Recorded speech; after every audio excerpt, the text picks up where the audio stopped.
G'day guys, how you going? Hope you're all having a fantastic day. Today I'm going to be doing another review. This is an Australian movie, released in 1975, directed by Peter Weir, and this movie is called Picnic at Hanging Rock. This is regarded as an Australian classic. It's the film that revived the Australian film industry, so it has a lot of sentimental value for us Australians. I hadn't watched it until a few days ago, and that's why I am doing this review now. Better late than never. And to squash rumours, this is not based on a true story. This is a work of fiction. A lot of people will make you believe that it is a true story, when in fact it isn't. So that's just a little bit of trivia for you. And enough of that now. I'm going to go into the synopsis. So the story is as follows. St. Valentine's Day 1900. On a beautiful summer's day, a party of Australian schoolgirls from an exclusive finishing school giddily prepare for an excursion to Hanging Rock, a magnificent natural monument drenched in a mysterious atmosphere.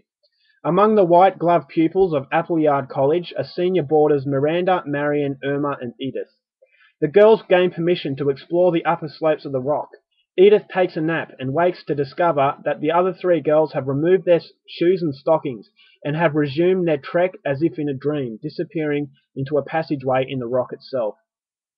Mathematics mistress Miss McCraw goes to investigate, but neither she nor the three other girls are ever seen again. They have vanished without a trace. So this is actually a mystery film. It takes place in the 1900s, and there is a boarding school for girls that are going on an excursion to Hanging Rock. Now, Hanging Rock is this massive rock in Australia, beautiful area, and it's drenched in a lot of history. It's a natural monument, and it seems the ideal place to have an excursion.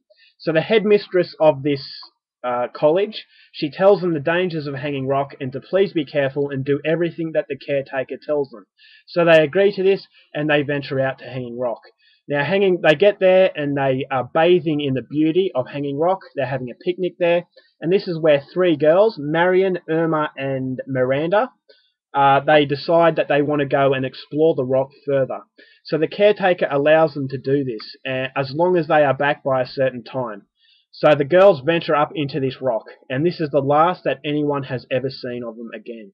And so the caretaker is panicking because she can't find them, so she has to take the other schoolgirls back to the boarding school. This is where the caretaker tells the mistress, look, we've lost them. I have no idea where they are, they've vanished. So the headmistress, she's panicking, she contacts the police. The police send out a massive search party at Hanging Rock, but there is absolutely no sign. They've completely vanished, and pretty much the rest of the film is just the police trying to determine what the hell's happened to these three girls, and the viewer is left wondering that as well. So that's as far as I'm going to go synopsis. If you want to know more and want to know more details, please go out there, track down this classic Australian film and see it for yourself. Now, my thoughts on this movie. I dismiss this as a movie that I wouldn't like for so long. I hate period dramas. Dramas that are set in the late 1800s, early 1900s. My sister loves Pride and Prejudice. I absolutely loathe that film, or that series, or whatever you call it. I absolutely hate it. And I always just dismiss this as another one of those films. But then lately, I'm getting more and more interested in it because so many people regard this as the most important Australian film ever made. So I gave it a closer look, and I actually thought this was something that could appeal to me. And when I saw it, I was just so angry at myself that I didn't pick this up sooner. I actually think that this warrants the title of Best Australian Film Made. Now, it's very hard to put this into a genre, but I'm going to put it into horror. Now, a lot of you people who have seen it may think I'm crazy for putting this into a horror category, but I think it has enough horror element to warrant that. Now, for the casual observer, no, it's not a horror film. It's just a drama. It's just a mystery film. But for anyone who looks under the surface, I actually think it does have a very strong horror presence.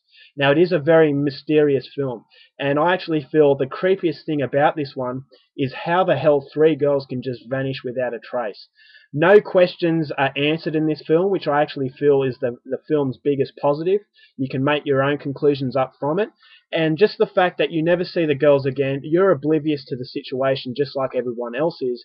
It just makes Hanging Rock itself just very, very creepy. And you kind of feel that maybe Hanging Rock has a supernatural presence about it, which is kind of going against what the film is about. There is no real demons in it. There's no supernatural ghosts. It's not your traditional horror film. It's just the atmosphere that makes it so freaky. And it's the atmosphere and the cinematography that make the fact that maybe there's a supernatural presence very real.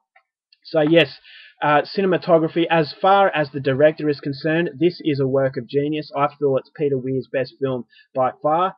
Previously, I thought Gallipoli was his best film. Gallipoli is a masterpiece, but I actually feel this one is superior. Cinematography is very surreal. It kind of reminded me of Ozploitation. If you're a fan of Ozploitation films, you're going to like this one because it's a very dreamlike quality. Everything seems slightly exaggerated. But having said that, exaggerated, but not to the point where it's out of the realms of reality. I actually feel it stays within reality, but there is a certain mysterious quality to Hanging Rock that make you feel that maybe there's a supernatural presence around there. A lot of well-known Australian actors in this film when they were very young. So for Australians out there who watch a lot of Australian television, you will recognise a lot of faces in this one. So the acting was second to none. But where this film really exceeds is in its soundtrack. The soundtrack is unbelievable, and it just makes the film. It's very rare that a soundtrack alone can make a film, but Peter Weir has chosen his soundtrack, and it shows that this guy has a real ear for music. The music is just very, very eerie, and it contributes to the eerie atmosphere that he wanted, and it just makes a very, very unique sort of film. As I said, the ending leaves a lot of windows open. It leaves a lot of discussion open, which is what I feel a good film does. And I just felt that the whole thing, while it's not a traditional horror film, it's just very, very eerie. And the way that these girls disappear, their behaviour before their disappearance, is just really, really creepy. But it's done in a very subtle way. So if you're a casual observer, you're not going to pick up on it. But if you look underneath, if you really pay attention to it, I actually feel that this is one of the finest horror movies made.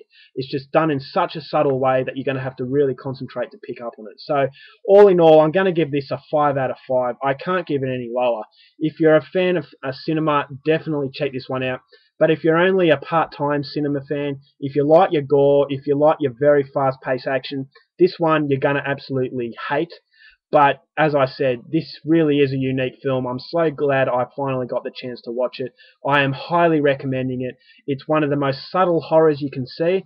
But if you like that kind of thing, if you like your insanely creepy atmosphere, your insanely creepy soundtrack, then this one is definitely not going to disappoint. So that's Picnic at Hanging Rock. Believe the hype. I feel that everything good said about the movie is completely justified, and I am a huge, huge fan of it. So that's my review. I hope you enjoyed it. Until next time, take care of yourselves, keep watching movies, and I'll see you later. Bye.